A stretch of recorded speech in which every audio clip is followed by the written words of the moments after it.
한 주 동안도 주 안에서 평안하셨습니까? 지난주에 우리가 요한계시록 19장을 공부했습니다. 오늘 33번째죠. 오늘 계속해서 16장 10절부터 보겠습니다. 본문은 그 후 3년 반 환란의 끝 무렵에 적그리스도 치하에서 그에게 경배한 사람들에게 하나님은 대접재앙, 즉 호리병을 통해서 진노를 쏟는 장면입니다. 그러므로 성도들이 휴거되고 나면 이 지상에는 아무도 주를 믿는 사람들이 없지요. 짐승의 피 666을 받지 않고 순교한 사람들은 다시 살아나서 왕같은 제사장들로 주님의 축복을 받지만 적그리스도에게 경배하고 짐승의 표를 받은 사람들에게는 어떤 고통이 옵니까? 이에 대해서 말씀을 했습니까? 말씀했습니다. 사실 하나님의 진노는 무섭죠. 그러나 하나님의 아들 예수 그리스도를 무참하게 죽였던 사실, 물론 이것을 믿고 구원받은 사람들은 축복이지만 이 사실을 믿지 않고 저주받은 사람들은 당연히 이 진노 속에 들어갈 수밖에 없는 것입니다. 이 심판 자체를 보면 하나님이 상당히 무서운 분으로 보이지만 하나님 자신의 독생자를 통해서 이 땅에 사람으로 오셔서 인간에 의해서 인간들이 받을 진노를 다 받으시고 비참하게 죽으신 사실을 생각한다면 그분을 믿지 않는 사람들이 받을 심판은 너무나 당연하고 공의로운 것입니다. 하나님은 공의의 하나님이죠. 그러나 또한 사랑의 하나님입니다. 그렇기 때문에 은혜 시대에 하나님이 주신 은혜를 받아들여야 하는 거죠. 그러므로 지금이 바로 은혜 받을 때요 구원받을 날입니다. 주님께서는 성령이 오시면 이 세상을 책망하시는데 첫째로 죄에 대하여 책망하신다고 하였습니다. 이것은 바로 우리 주님을 믿지 않는 것이 죄라고 했습니다. 주님만 믿으면 모든 죄가 다 용서되고 제거되고 없어지는데 이것을 믿지 않는다는 것은 바로 내가 하나님의 말씀을 믿을 수가 없고 나는 죄인이 아니다. 나는 의롭다. 나는 영원히 살 수 있다. 이렇게 교만한 마음을 뜻합니다. 많은 사람들이 자신이 죄가 없다고 생각한다면 자신이 의롭고 영원히 산다는 것을 하나님 앞과 사람 앞에서 그 증거를 보여줘야 합니다. 그러나 성경은 말씀하시기를 인생의 연수가 70이요 강간하면 80이라도 그 후에는 죽어서 멀리 날아간다고 그랬습니다. 그러므로 죄의 값은 사망이고 하나님의 선물은 우리 주 예수 그리스도 안에 있는 영원한 생명이라고 말씀하신 것을 절대로 잊어서는 안 될 것입니다. 자, 오늘 요한계시록 16장 10절을 보겠습니다. 이것은 하나님의 교회 신부는 하늘에 올라가서 이 광경을 보게 될 것입니다. 이것은 사도 요한이 2000년 전에 성령 안에서 하늘에 올라가서 이 광경을 본 사실을 증거한 것이기 때문에 예수 그리스도가 공중에 오실 때 하나님의 거듭난 자녀들도 사도 요한처럼 공중에서 이 광경을 동일하게 보게 될 것이라는 것을 말씀해 주고 있는 것이죠. 자, 계시록 16장 10절을 읽고 말씀을 한 절 한 절씩 깨닫는 시간이 되길 바랍니다. 다섯째 천사가 자기 호리병을 짐승의 자리에 쏘더니 그의 왕국이 흑암에 쌓이며 그들이 고통으로 인하여 자기 혀를 깨물고 이렇게 말씀하죠. 이것은 거의 환란 끝이죠. 마지막에서 거의 6개월 전쯤 될 것입니다. 이와 같은 현상을 우리가 출애굽기 10장 20절로 23절에서도 봤습니다.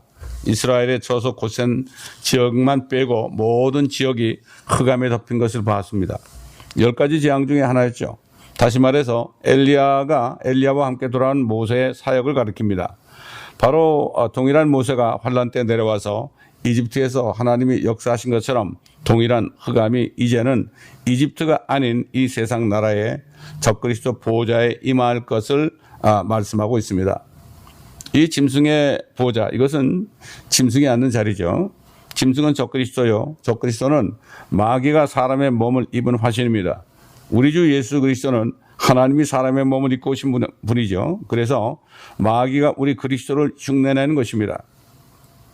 마귀는 하늘의 보좌를 덮는 루시퍼였습니다.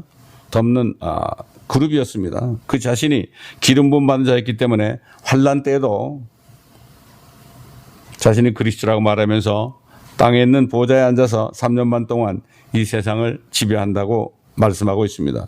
3년 반 동안 이 세상을 지배합니다. 요한계시록 2장 13절 보면 여기에 관련된 말씀이 나오는데 내가 너희 행위와 네가 거하는 곳을 아노니 곧 그것은 사탄의 자리가 있는 곳이라. 네가 나의 이름을 굳게 붙들어서 심지어는 나의 신실한 순교자 안티파가 너희 가운데 곧 사탄이 거하는 곳에서 죽임을 당하던 그 날들에도 나의 믿음을 부인하지 아니하였도다. 이렇게 말씀하죠. 사탄이 자리가 있는 곳입니다. 바로 적그리스도가 앉아있는 자리는 사탄의 자리인 것을 알 수가 있습니다.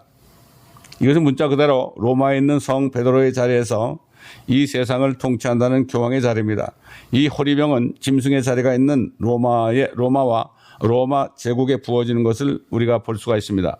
그래서 이 요한은 상당히 놀랐습니다. 큰 바벨론을 볼 때 상당히 놀랐죠. 본문을 계시록 11장 6절에서 모세와 엘리야가 하는 일을 통해서 미리 예언하고 있습니다.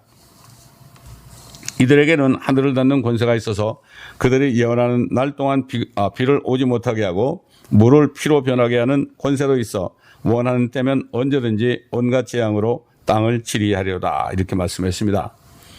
모세와 엘리야가 적그리스도를 향하여 역사하고 있습니다. 재앙은 흑암, 피, 그다음에 불과 물이 없는 것이죠. 그러므로 16장 10절에서 자기 혀를 깨무는 것은 하나도 이상하지 않습니다. 이러한 재앙 때문에 먹을 것이라고는 이제 아무것도 없습니다. 갈증이 나니까 자기 혀를 깨무는 것이죠. 사람이 음식을 못 먹어도 물이 없으면 죽습니다. 사람들은 수십 개월 동안 불타는 햇빛 아래서 7배나 빛나는 햇빛이죠. 그 아래서 문둥병을 앓으며 피밖에 마실 것이 없는 그러한 상태에 처하게 되는 것입니다. 그런데도 그들은 회개하지 않고 여전히 하나님의 이름을 모독한다고 11절에 말씀하고 있습니다. 이 얼마나 처참한 장면입니까? 그러나 당연한 것입니다. 예수 그리스도를 처참하게 십자가에 못 박았습니다. 그러나 주님께서는 모든 죄를 용서하시고 믿기만 하면 모든 죄가 용서되고 다 제거되고 의로워진다고 하시는데 이것을 믿지 않고 거듭나지 못했다가 결국은 하나님의 말씀에 거역해서 이 지상에 남은 사람들은 마땅히 주 예수 그리스도를 믿지 않았기 때문에 그분이 당했던 모든 모욕과 환난을 당하는 것은 당연한 일인 것입니다.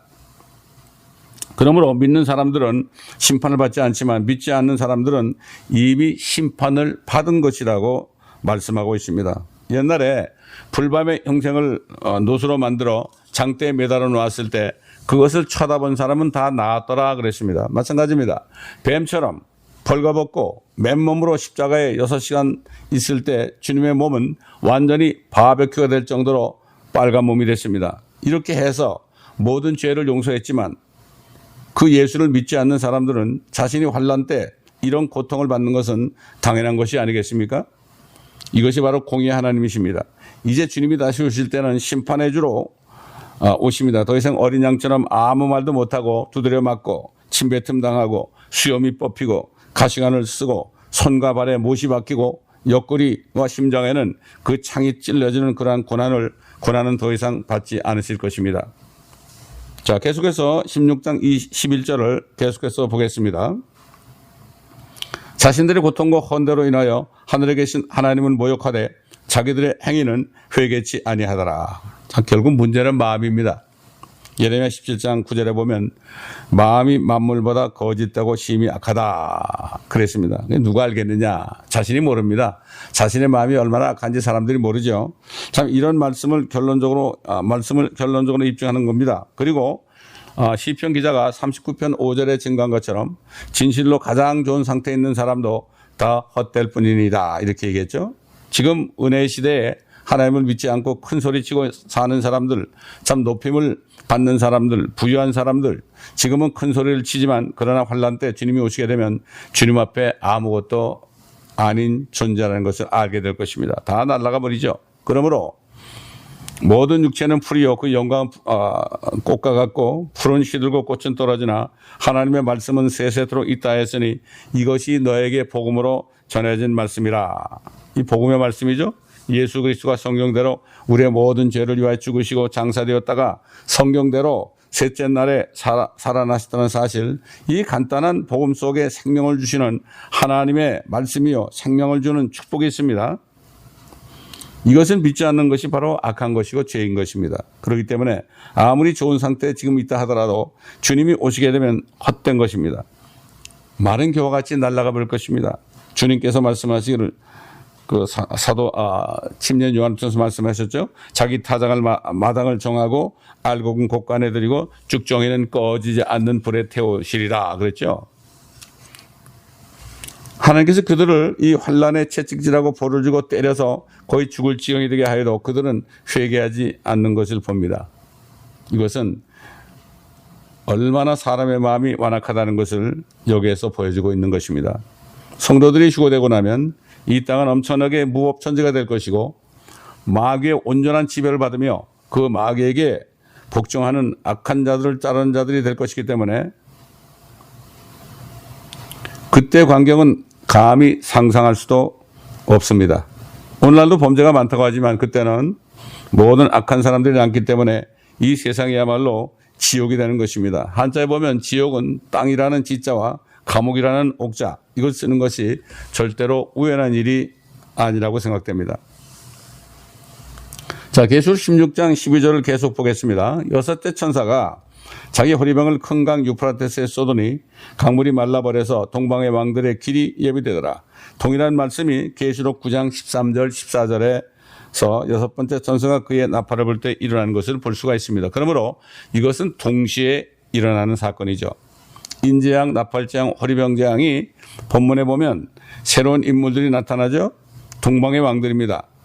그들은 유프라테스 강 동쪽에서 온다고 하였고 이것은 기병대의 공격이 팔레스타인 땅을 향해서 이스라엘을 향해서 오는데 유프라테스 강이 마른 상태에서 온다는 것을 성경은 말씀하고 있습니다.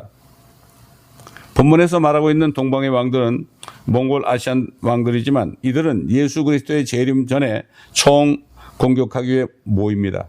이 장면은 스가랴서에도 나오고 구약의 선지서 전체에도 나옵니다. 우리가 조금 더 자세히 알아보면 계시록 16장 14절에 그들은 기적들을 행하는 마귀들의 영들이라. 그 영들은 이 땅과 온 세상의 왕들에게로 가서 전능하신 하나님의 위대한 날의 전쟁을 위하여 그 왕들을 모으더라. 이렇게 말씀합니다. 그러니까 우리가 여기서 알 수 있는 것은 분명히 앞으로 유엔이 연합할 것이라는 것을 간접적으로 알 수가 있습니다. 1500년에서 1900년 사이 오래전의 사람들은 이런 얘기를 했어요. 모든 나라가 모일 수 없고 온 세상이 어떻게 연결이 될 수 없다. 그러나 지금은 매 분초마다 모든 것이 인터넷으로 연결되어 가지고 그냥 동시에 온 세계가 모이는 것이 가능하게 됐죠. 불과 몇백 년 사이에 온 세계가 한꺼번에 모일 수 있다는 사실, 이것이 이미 증명된 겁니다. 19세기 말만 해도 불가능해 보인 일이 지금에 와서는 모든 나라들이 컴퓨터를 통해서 연합할 수 있다는 것을 너무나 가능한 일이 됐고 유엔도 거기에 엄청난 동조를 할 것이라는 것을 성경을 통해서 우리가 알 수가 있는 것입니다. 온 세상의 왕들이 모인다고 하는데 온 세상의 왕들은 문자 그대로 왕들입니다. 모든 나라가 연합해서 이스라엘을 공격할 것을 에스겔서와 많은 선지서에도 나와 있는 것을 우리가 알고 있습니다. 바티칸 공회와 유엔이 하나님의 말씀에 대해 순종하지도 않고 또 말씀도 없는 채 인류에게 평화와 안전을 가져올 것이란 말을 자주 하는 것을 봅니다. 그런데 그들은 환난 끝에 사탄의 도구로 쓰임받는 것을 우리가 여기서 미리 알 수 있고, 자, 이것을 아마겟돈이라고 합니다. 이곳에 주님이 오셔서 그들을 다 멸하실 때 그들이 흘린 피가 1600 스타디온에 이른다.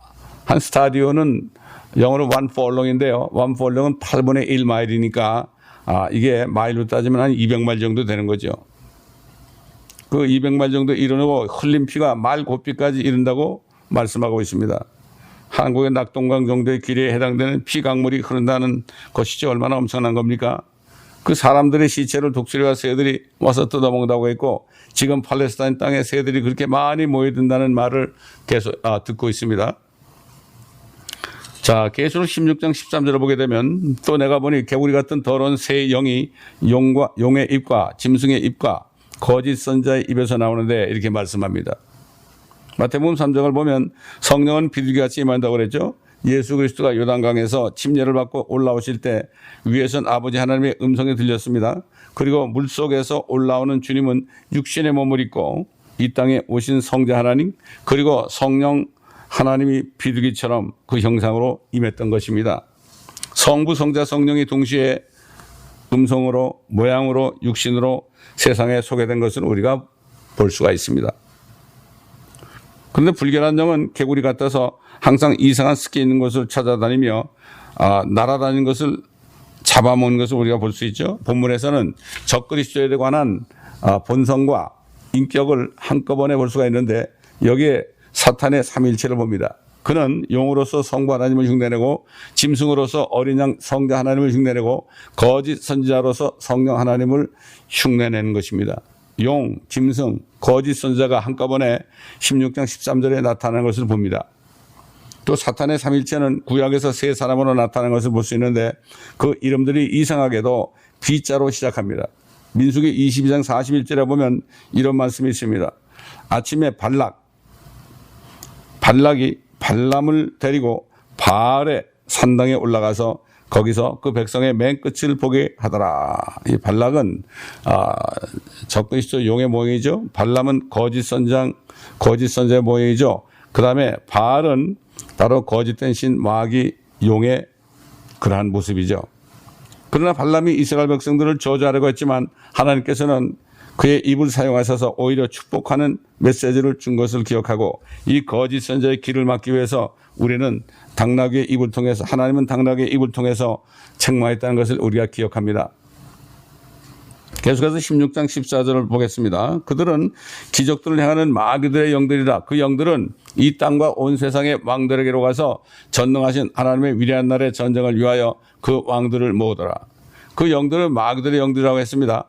그 영들은 때론 병 고치는 일을 할 수도 있고 방언도 열심히 할 수도 있고 죽은 자도 살릴 수 있습니다. 그들은 사람들로 하여금 묵주와 로사리오, 양초들로 장식한 성모 마리아를 보게도 할 것입니다. 계시록 13장 3, 4절을 보니까 이런 말씀이 있습니다. 또 내가 보니 그의 머리들 가운데 하나가 상처를 입어 죽게 된 것 같았으나 그의 치명적인 상처가 나으니 온 세상이 기이 여기어 그 짐승을 따르더라. 사람들이 그 짐승에게 권세를 준 용에게 경배하고 또 그 짐승에게도 경배하며 말하기를 누가 그 짐승과 같으며 누가 감히 그와 더불어 싸울 수 있으리요 라고 하더라. 여기에 상처가 나왔다고 합니다. 결국 많은 치유의 역사가 사탄처럼 사탄적일 수가 있습니다. 조심해야 합니다. 그렇기 때문에 너무 병 고치는 것에 따라다니는 것은 위험한 일입니다. 하나님의 말씀 안에 임해야 되겠죠. 그가 채찍으로 맞음으로 우리가 이미 나음을 입었도다. 이렇게 성경을 말씀하고 있죠. 하나님은 우리의 모든 질병을 고치신다고 시편 103편에도 말씀하고 있습니다. 그렇기 때문에 우리는 믿음으로 주님 앞에 고백할 때 주님의 치료의 역사가 나타나는 것입니다. 푸닥거리는 것처럼 신유 집회는 상당히 위험한 것입니다. 그리고 이 병 고치는 것은 교회 안에서 고린도전서 12장에 있는 것처럼 병 고치는 은사를 받은 사람들을 통해서 교회 안에 있는 하나님의 자녀들을 위하여 그 은사를 사용하고 섬겨야지 교회 밖에서는 사탄이 역사할 수 있는 것입니다. 무당도 병을 고칩니다. 불교도 병을 고칩니다. 그렇기 때문에 적그리스도는 기적을 베풀어서 사람을 미혹하는 것입니다. 주님께서 이렇게 말씀했죠. 악하고 음란한 세대가 표적을 구하지만 나는 요나의 표적밖에는 너에게 줄 것이 없다. 요나가 고래배 속에 사흘밤 사흘낮을 있었던 것처럼 인자도 땅의 심장 속에 사흘밤과 사흘낮을 있으리다. 우리에게 가장 큰 기적이 뭡니까? 표적이 뭡니까? 하나님이 사람이 되셔서 그분이 우리의 모든 죄, 과거, 현재, 미래의 죄들을 담당하시고 십자가에 죽으셨습니다. 그리고 그분이 부활하셔서 성령을 주신 것입니다. 그래서 누구든지 그 예수 그리스도를 믿고 영접하는 사람은 영원한 생명을 받음으로 영원한 치료를 받습니다. 영원한 지옥의 사망으로부터 생명으로 옮겨진 것입니다. 이렇게 사망에서 생명으로 옮겨지기도 하는데 육신의 질병은 기도하기만 하면 주님께서 고쳐주시고 또 고쳐주지 아니하실지라도 그 가시를 통해서 우리에게 믿음을 주시고 주님만을 바라볼 수 있게 하는 거죠. 또 주님의 뜻에 맡길 때 모든 것이 해결하게 합력하여 선을 이루게 하는 것입니다. 요한 3서 1장 2절 보면은 네 혼이 잘된 같이 네가 번성하고 강건하기를 바라노라 이렇게 말씀했죠. 그렇기 때문에 보이는 어떤 외부적인 기적들만은 따라다니다 보면 잘못될 수가 있습니다. 가장 큰 기억은 하나님이신 예수 그리스도를 믿고 죄인이었던 내가 구원받았다는 사실인 것입니다. 그러나 구원받은 사실을 깨닫지 못하는 사람은 세상 것을 따라가게 되고 어떤 육신적인 것을 따라 헤매가 되어 있는 것입니다. 나보고 주여 주여 하는 자마다 다 천국에 들어간 것이 아니다. 이렇게 말씀했죠. 또 주님이 뭐라고 그러십니까? 내가 주의 이름으로 귀신을 쫓아내며 내가 주의 이름으로 여러 가지 능력을 행하지 아니하였나이까. 주님께서 뭐라 합니까? 그런 사람에게 나는 도무지 너를 모르노라 하셨습니다. 구원받지도 못하고도 그런 일은 얼마든지 할 수 있습니다. 사도 바울은 다른 영이 있다고 했습니다. 다른 예수, 다른 복음이 있다고 했습니다. 미혹하는 다른 것들은 오히려 사람들이 볼 때 매혹적이고 매혹적으로 보이게 되어 있습니다. 그러므로 절대로 속지 말라고 했습니다. 사도 바울은 몸이 아파 그가 3번 간구했을 때 네 은혜가 네게 족하도다 그랬습니다. 그때부터 그는 주님의 뜻이라면 모든 약함과 모욕과 궁핍과 박해와 공경을 기뻐하노니 이는 내가 약할 때 내가 곧 강함이라 이렇게 증거했습니다. 그는 능력 주시는 그리스도를 통하여 내가 모든 것을 할 수 있다고도 고백했습니다. 계속해서 본문으로 돌아가서 전능하신 하나님의 위대한 날의 전쟁을 위해서 그 왕들을 모으더라 그랬죠. 이것은 로마 제국이 예루살렘을 파괴한 그 파괴가 아닙니다. 1, 2차 세계대전 같은 그런 군사 행동도 아닙니다. 이것은 전능하신 하나님의 위대한 날의 전쟁이요. 바로 이것이 아마겟돈 전쟁입니다. 그래서 16장 15절을 보면 내가 도둑같이 오리니 깨어있어 자기 옷을 지켜서 벗은 채로 다니지 아니하고 사람들에게 자기 수치를 보이지 않는 자는 복이 있도다. 이렇게 말씀했죠. 이 본문은 아마겟돈 전쟁 전에 일어나는 환란 후 휴거를 이야기하는 것입니다. 군대들이 예수 그리스도의 발에 짓밟힌 아마겟돈에 이를 때 내가 도둑같이 올 것이다. 이 말씀이 이루어지는 것입니다. 주님께서 친히 말씀하신 마태복음 24장 29절에 그날의 환란 후에 즉시 해가 어두워지며 달이 그 빛을 내지 않으며 별들이 하늘에서 떨어지고 또 하늘들의 권능들이 흔들릴 것이라. 그 후에 하늘에 있는 인자의 표적이 나타나리니 땅의 모든 지파들이 통곡할 것이며 또 그들은 인자가 권세와 큰 영광으로 하늘의 구름을 타고 오는 것을 보리라. 이 아마겟돈 전에 환란 후 휴거가 일어나는 것을 봅니다. 31절에 보면 또 주께서 큰 나팔 소리와 함께 천사들 보내시리니 그들이 하늘 이편 끝에서 저편 끝까지 사방에서 그의 택하신 사람들을 함께 모을 것이라. 이것이 바로 이삭 죽기이죠. 환란 끝에도 휴거가 있는 것입니다. 아주 소수죠. 지금 은혜 시대 끝에도 휴거가 있죠. 또 잠자던 구약 성도들은 예수 그리스도께서 피를 흘리시고 죽으셨을 때 무덤에서 많이 일어났고 주님이 부활하실 때 무덤에서 나와서 거룩한 성에 들어가서 자신을 보였다고 그랬습니다. 여기 본문에서 우리는 재림 앞서 환란의 휴거가 일어날 것을 알 수 있고 자기 옷을 지키라 이런 말이 있죠. 세마포는 성도들의 의로운 행실이라고 말씀하고 있는데 이것은 행위와 관련된 구원을 말씀하고 있습니다. 환란 때는 예수를 믿는 믿음 외에도 행위가 따라야 합니다. 계명을 지키는 것이 첨부되죠. 그렇기 때문에 적그리스도의 인을 받으면 그들이 예수님을 믿었다 할지라도 구원을 잃어버리게 되는 것입니다. 그러나 은혜의 시대에는 지금 시대에는 예수 그리스도를 믿고 구원받으면 성령으로 인을 치기 때문에 아주 봉한단 말이죠. 시일한단 말이죠. 인을 쳐주기 때문에 결국 어떤 행위 때문에 구원을 잃어버리지는 않습니다. 다만 죄를 짓는 행위를 할 때 그 행위 때문에 이 땅에서 징계를 받고 채찍의 고통을 받는 것이죠. 그러나 회개하면 의와 평강의 열매를 맺는다고 주님이 말씀하셨고 징계가 있는 것은 오히려 하나님의 자녀임을 증거한다고 그랬습니다. 사생아는 아무런 징계가 없다고 또 말씀했죠. 하나님의 자녀가 아닌 사람들은 승승장구하는 것을 볼 수 있는데 그것은 절대로 좋은 것이 아닙니다. 16장 16절을 보면 그가 그들을 힘으리어로 아마겟돈이라고 하는 곳으로 모으더라. 아마겟돈은 문자 그대로 무리들의 언덕입니다. 우리는 아마겟돈 계곡으로 말도 하는데 정확한 표현은 아닙니다. 무기돈은 무리들의 계곡이라는 뜻입니다. 계곡. 그러나 아마겟돈은 히브리어로 무리들의 언덕이라는 뜻입니다. 이것은 이역의 군대가 이 특정한 공간으로 모일 것을 말하고 그 지역은 신약성경 지도에도 나오고 있죠. 그럼 이 아마겟돈에 대해서는 우리가 다음 시간에 더 자세하게 살펴보도록 하겠습니다. 아직도 구원의 확신이 없는 분이 있다면 오늘이 바로 은혜 받을 날이고 구원받을 날입니다.